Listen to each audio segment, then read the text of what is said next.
Shannon Parker, welcome to The Growth Concept. What an introduction, man. This is sick. The people are rushing, the cars are speeding, yet I take my time. My mind is wandering, yet I'm no longer here. Yet I take my time, try to arrive at my destined time. But I realize it doesn't work. So I surrender to my senses and let go, and take my time, take my time.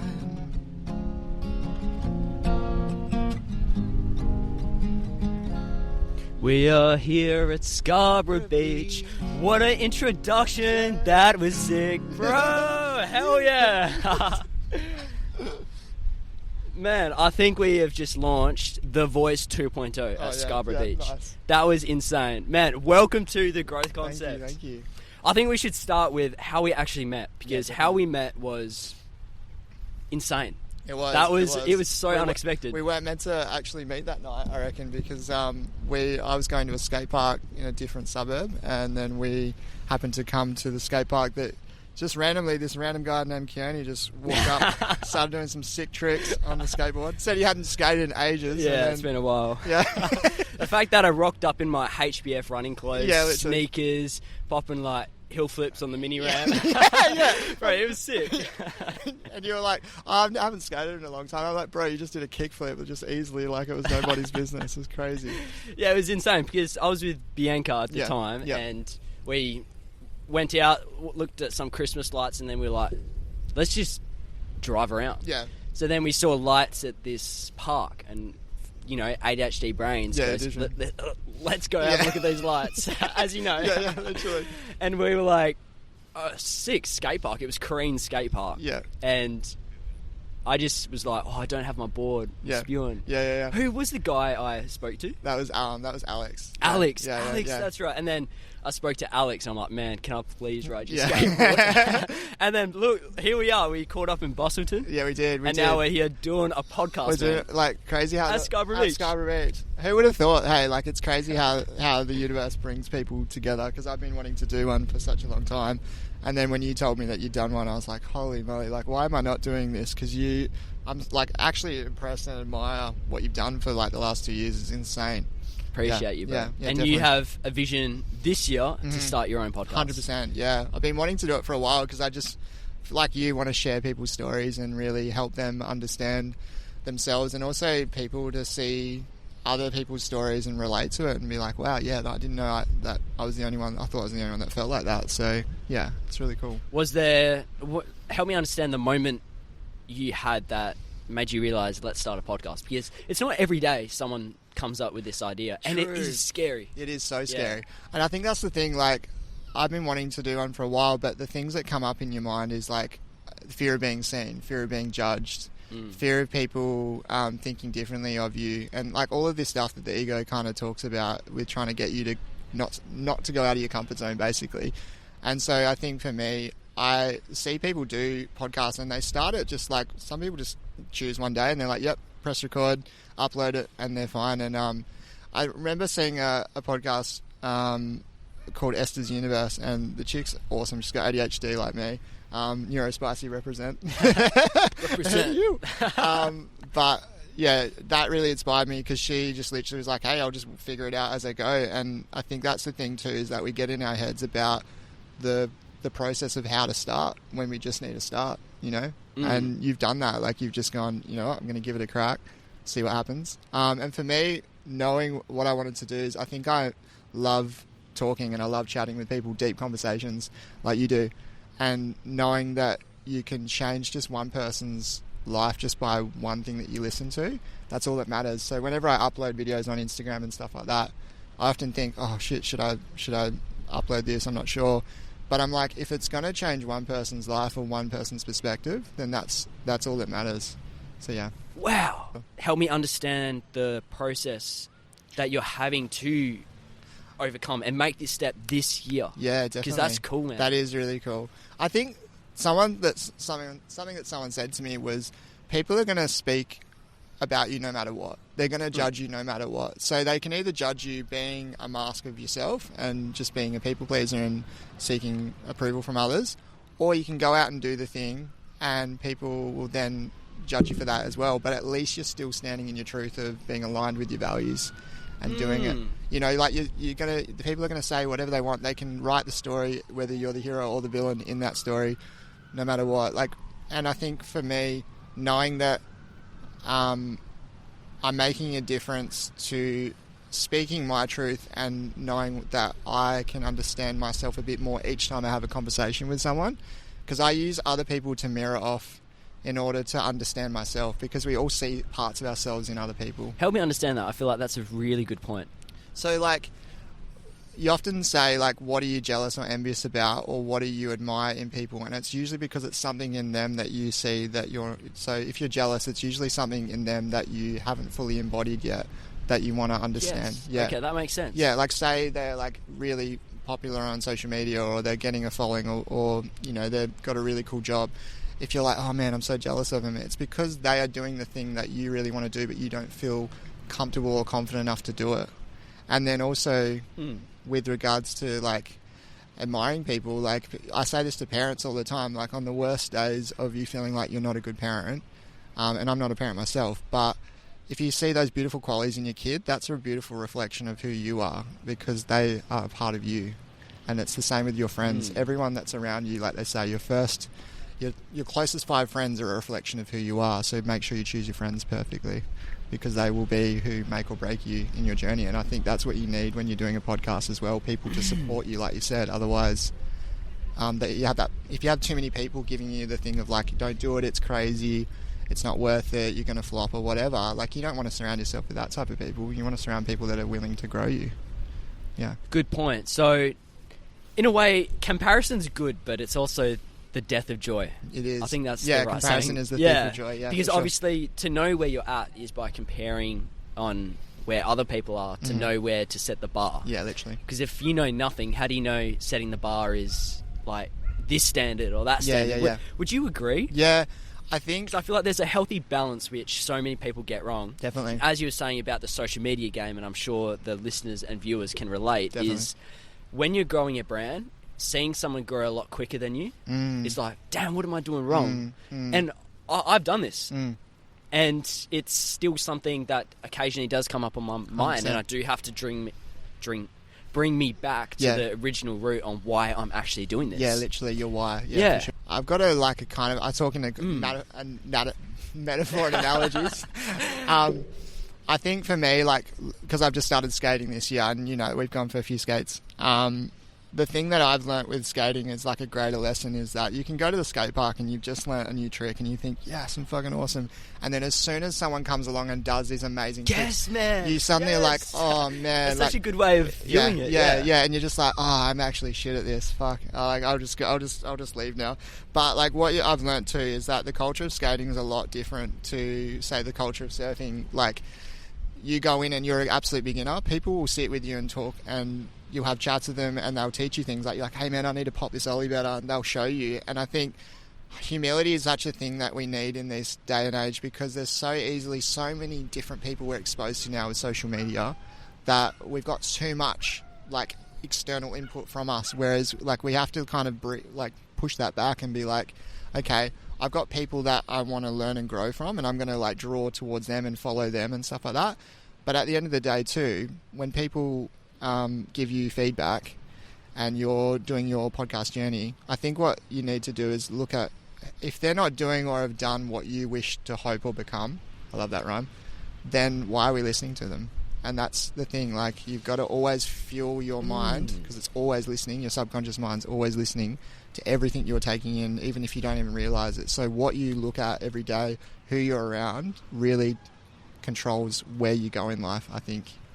Yeah. Wow, I want the listeners and viewers to re-listen to the last 2 minutes. That was incredible, man. That was really cool.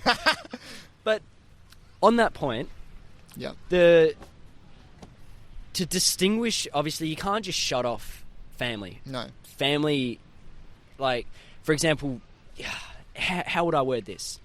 your circle of influence is very tight. What they say, 5 people in there. Yeah. If you're living at home or you have a close relationship with your family, that's already 3 spots already taken. Yeah, for sure. That is a huge influence. 100%. How would you go about, as you were saying, or as we were talking about earlier, when your parents want the best for you, but it's going against the grain, and they're saying don't do it or have a backup option because they're saying it from a place of love, even though it may not be helping the situation.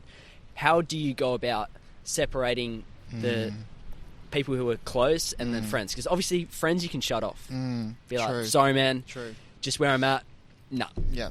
And it's a lot easier doing that compared to you choose your friends, but close. You can't choose your family. Yeah, exactly. That's an interesting question. I think knowing what I know from my experience in life, it's hard not to take it personal when people are putting their own limitations and fears onto you, because ultimately when people tell you not to do something, it's because they're scared of where you're going and they haven't gone there yet.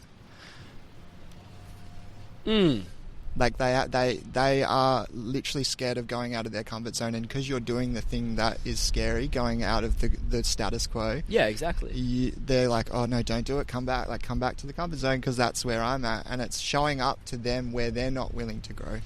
Man, that's a good point. So then, how would you go about telling them? Yeah, I think because I feel like without obviously burning bridges. Yeah. Of course. Yeah. I think you can do it with love and respect. Like, you can understand that there are going to be people that are just not willing to meet you where you're at, and that can be really hard when it's family. And that's why I guess we do leave home and we do start making connections with other people, because we're trying to find our tribe.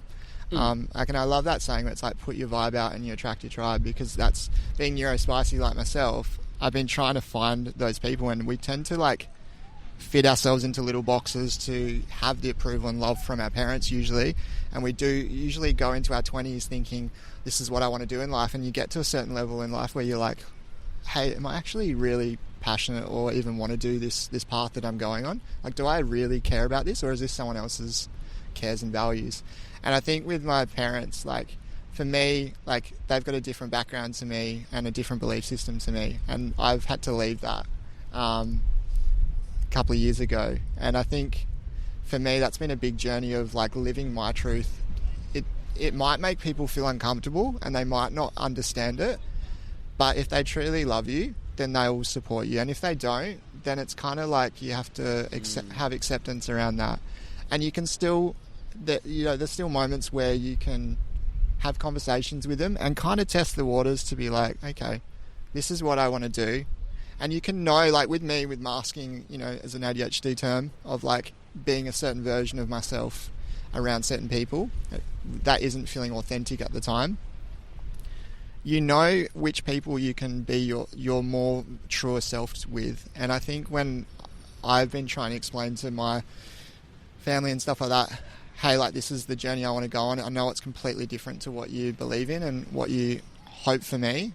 But as long as I live my life in integrity and I'm not hurting anyone and I'm not causing pain to anyone or furthering suffering in the world, and I'm trying to give as much unconditional love or my version expression of love, then I know that I'm doing the right thing within me. And if they don't understand that, it's fucking hard. It's a grief that you are probably not ready for, that they say like the healing path, or like, rainbows and unicorns on social media. Like, if you heal, you're going to have the best life ever. It's not. It's fucking hard. It's a slog. It's losing people. You lose people that only loved you for the mask that you wore around them, and especially your parents. Like, you might lose your relationship with them because they're not willing to love and accept you for where you're going. And sometimes you have to leave them there. Sometimes they might come back and follow you along the journey, but you don't know how that's going to take place. And sometimes we don't rip the band-aid off and we keep like the connection and the relationship going because we're scared of the ultimate outcome of losing them, especially when we're going on a path and a journey. And sometimes we have to, like, it's hard. You have to just be like, okay, I love you so much, but I'm going to leave you there, and if you want to come and meet me along the path, where I'm at. This is deep. This is good. Yeah. Do you have an experience that you would like to share? Because obviously for me, when I went through that podcast journey and being sat down, being like, oh, it's not a good idea. That was hard. But it got to a point where we all aligned and we could move forward and build it bigger and bigger with having that support system. Was it something similar for you? Yeah, I think knowing that I've always wanted to teach, and I always love learning and understanding the world for how people think the way they think, how they behave the way they behave.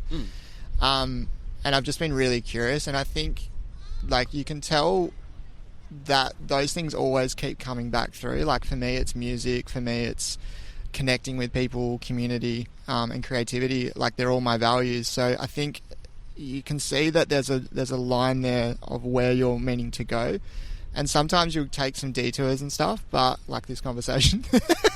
But man, this is good. I'm really enjoying this. This is really good. Sometimes you'll take paths and you won't know where you're going or why you're going down that path, but it ultimately will always lead you back to, they call it your dharma or your life purpose, kind of thing. Dharma. Where's that word from? Dharma, that rings a bell. I would like to know that. I don't know if it's... Have you heard the word omen? Like a good omen? Yeah. That, it's like, if you're listening to this, read the book The Alchemist. Yes. A bit off topic. Have you read that? I have started reading it, yeah. Man, unreal. Paul Kaleo, I think his name is. Yes. Yeah. It's like the hidden things in everyday situations, 100%. a blessing of good or a blessing of bad. Yeah. It's that omen which is guiding you on the path you're meant to go on, which hearing that for the first time I was like, whoa, holy shit, this is like really cool. Literally. Was there something similar for you as well? Yeah, I think for me, wanting to understand people and knowing that if I understand much about conversations with people and I learn so much about people, then why wouldn't you want to have those conversations too? That I have these conversations like we're having right now. I have these all the time with my mate, like D&Ms, right? Like you sit down and with like together, play some guitar, and then you start chatting about the most profound things, and you're like, "Fuck, why didn't we record this? Like this is so deep." Chat at Busselton. Yeah, literally, we're like, "Why didn't we record this? What's going on?" And like even now, like I feel good too. Like I've actually like at the start of the podcast, I was like fully like masking, like, as it were. Sure. I don't know what to do, and now I'm just like listening up. So it's good. That's good, man, because it's these conversations which, like, for me right now, it doesn't even feel like we're doing a podcast. No, it doesn't. It just feels like we're having a chat. Actually. It's just that's how it should be. Like, you know, like it can be really hard because when you feel perceived by something like a camera or that people are watching and stuff like that. Literally, people are walking past and looking. Yeah, it's so crazy. And I'm not even, cool, but I'm like so present in this that I'm like, yeah, this is sick. Yeah, it's... And actually, let's just take a moment. Let's just take a moment and just look around. Bro, even the waves behind us. Yeah. This is crazy. It's actually pumping today. I'm not a surfer, but... You get the lifeguards doing donuts just over there. But, that'd be a sick job. It would be a sick job. I might go for a swim later. But, what was the question that you asked me before? Honestly, bro? ADHD. Yes. I want to talk about this. Yeah, let's do it. Tell me more. So, can I tell you how this happened? Yeah, you tell the story on cool. like the Busselton. Yeah, how we connected in Busselton. So, we'd connected at the skate park, and then we'd always been meaning to catch up. But you'd come down for a holiday down in Busso, and I was like, "Hey man, we should catch up because I'd love to like learn about how you've got to where you're going." And we met at the Goose down in Busso. That's right. Yeah. And we just sat down and like literally from the moment that like we like said hello, I was like, "Fuck yes, this guy is so cool," and he's gonna like. What was your expectations before? Like, so this is interesting. Yeah. So my perception of you when I met you, I was like, "This guy's really put together. He's really like into his fitness. He's really like mindset based and stuff like that." And it's kind of like, in a way.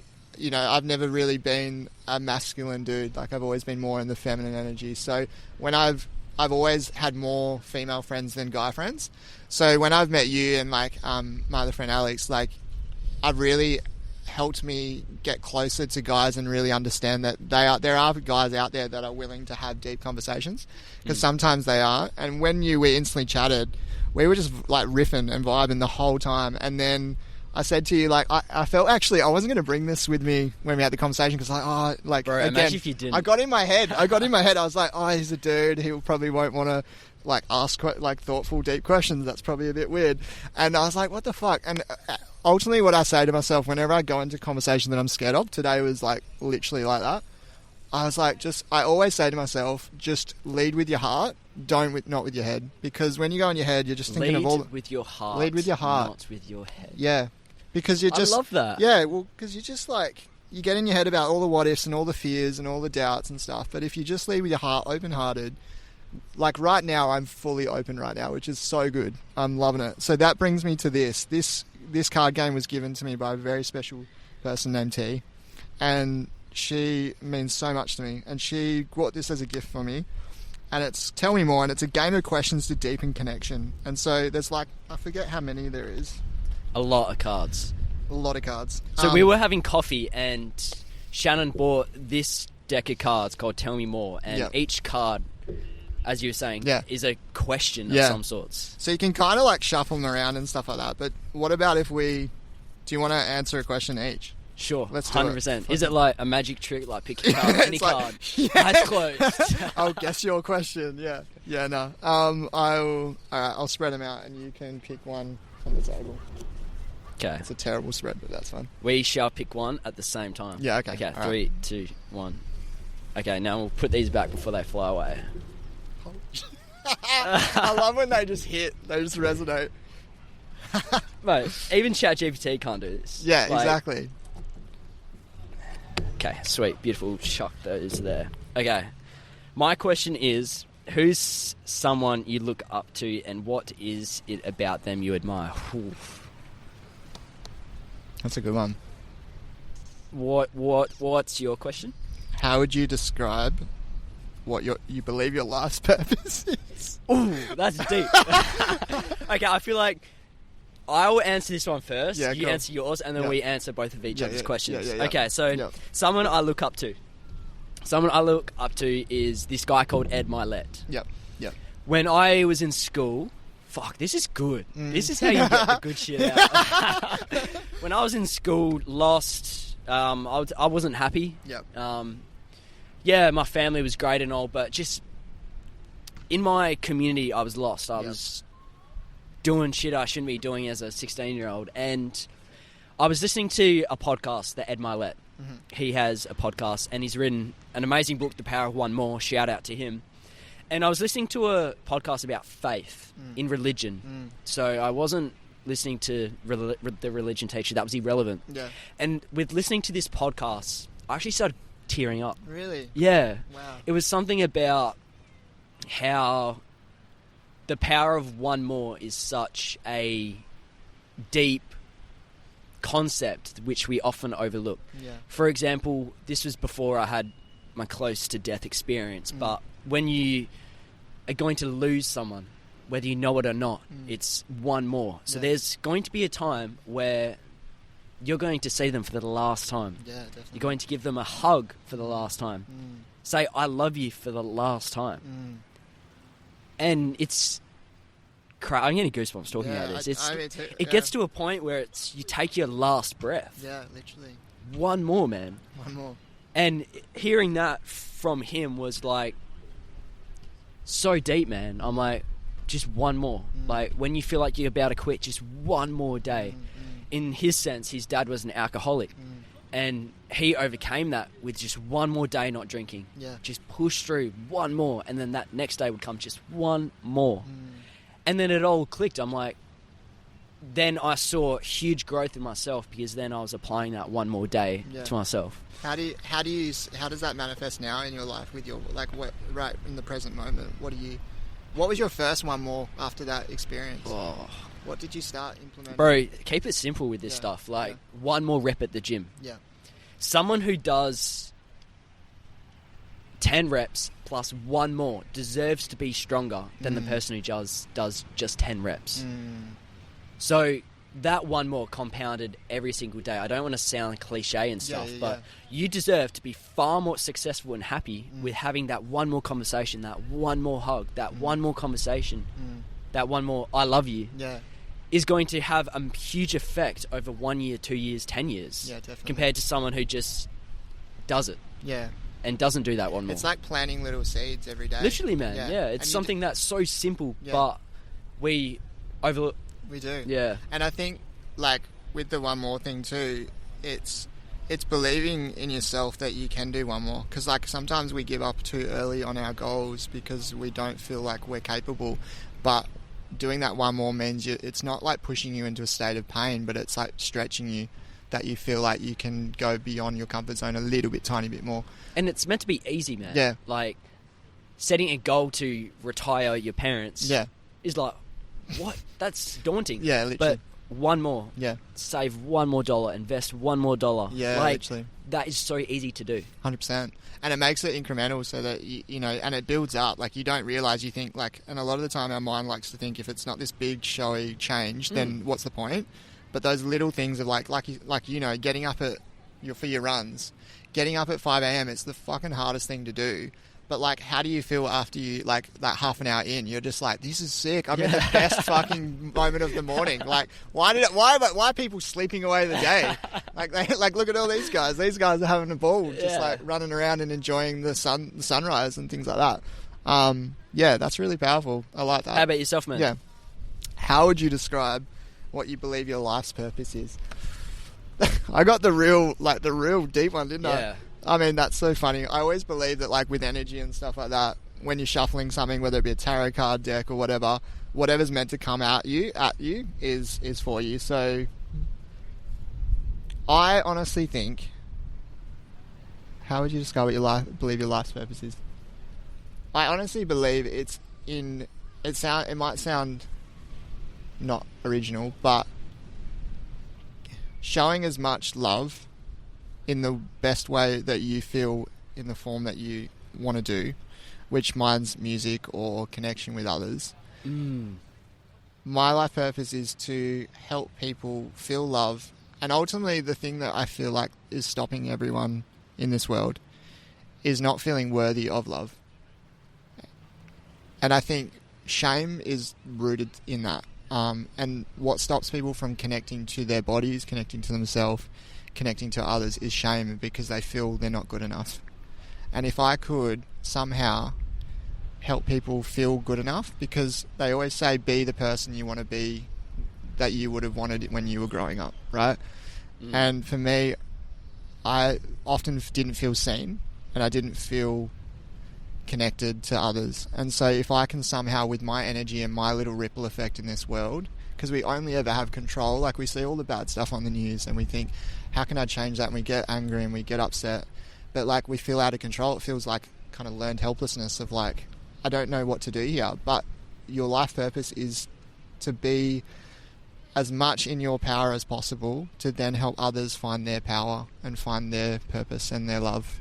And helping people feel love again is probably one of the greatest gifts you can give anyone, I think. So I think for me, yeah, it's to help build the world to become more loving. Yeah, wow. Got it choked up there. I love that, man. Yeah. That's incredible. I want you to answer this question too. Okay, cool. I want you to answer that one then. Who's someone you look up to, and what is it about them that you admire? That's a tough one. Who's someone you look up to, and what is it about them you admire? To be honest, like, this is interesting, but every person that is in my life and that I have some sort of connection with, they've all been brought into my world to help teach me something and to help me grow. And a little piece of them, like we said before, with reflecting qualities and stuff. Every person that I've connected with and who's in my circle now, I admire and respect and love them. Like, otherwise they wouldn't be in my world, you know? And Good point, yeah. So yeah, the people that I admire, what is it about them that you admire? I don't think I even answered that question correct. Do you want to answer yours quickly? And then I'll come back to mine? No. Okay. Who's someone you look... So I look up to all of the people that are my loved ones. I look up to every single one of them. And what is it about them that you admire? I think, like, a lot of the people that I know all struggle with mental health. I don't think anyone is immune from that. And I think if they are, I think they've just got a lot more coping mechanisms or a lot more support and community. But every single one of the people that I know that struggle with mental health, they keep getting up and keep trying no matter what. And they keep, like, despite not wanting to get out of bed or feeling overwhelmed with life or feeling completely crushed in spirit over how their life is, each one of them just keeps going and keeps trying. And, like, some of them are parents, some of them got chronic illness, some of them are just lost in their path of life and not sure who they are. Others are doing things that they know that it's not their passion, but they're like, I will come back around. I'm gonna do this, but I'm gonna work towards something else. And each one of those people really means a lot to me, because they teach me what I need to do to be a better person. So I think that's, every single person in my life I respect. Yeah. Shannon, I love that, man. What question do you want to leave for the next guest that comes on the show after you? Oof. That's such a hard one. And then we're opening the conversation with this question. Love it. What's something that... Hang on, let me just think. Look at the dog. Let me think. Should we get the dog on the podcast? That'd be sick. I've got one forming. Hang on, let me just think. Oh, and there's also a plan. If you were to leave this planet tomorrow,